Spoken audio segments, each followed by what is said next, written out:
आज आम शुणा श्रीकृष्ण बंशीर कहानी। जय श्रीकृष्ण बंधुगण, आज आम आपण आनीचु भगवान कृष्णकर सुंदर कहानी। यही कहानी गुड़िकर आपण भगवान कृष्ण महानता और तांको भक्त मान प्रति थिबा प्रेम देखिबे।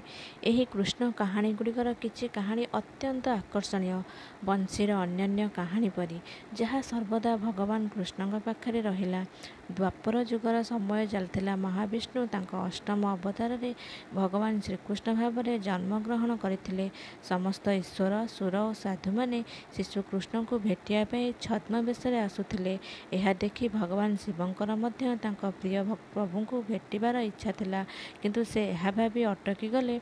किंतु शिशुकृष्ण उपहार स्वरूप कौन दिया जाए उचित, जहाकु से सबुबले तांको सहित रखिपारिबे। तापरे शिव मन पकाइले जे महान ऋषि दधिजी वज्रहार रखिथिले। ऋषि दधिजी हेउछन्ति साधु जी भूत एवं असुर मानकु हत्या करथिले। तांकर प्राण बलिदान तांका शरीर अस्थि देवता मानकु दान करा जायथिला। विश्वकर्मा किछि अस्त्र तैयारी करथिले। से अस्थिर किछि अंश रे भगवान शिव एक सुंदर बंशी तैयारी करथिले। तापरे जेतेबेले से बालुत रूप धरी भगवान कृष्ण को भेटिले, से तांकु से बंशी उपस्थापन कले। भगवान कृष्ण से सुंदर उपहार को बहुत पसंद करथिले।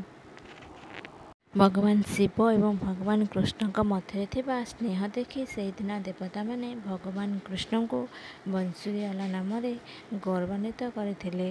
भगवान कृष्ण तांको अवतार अधिकांश समय पई तांको सहित से बंशी रखुथिले। तेणु यह थिला कृष्ण बंशीर कहानी। आपण मानकु ए कहानीटी किपरि लागिला आपण माने निश्चय मते कमेंट करी जणाइबे। रहिली, धन्यवाद।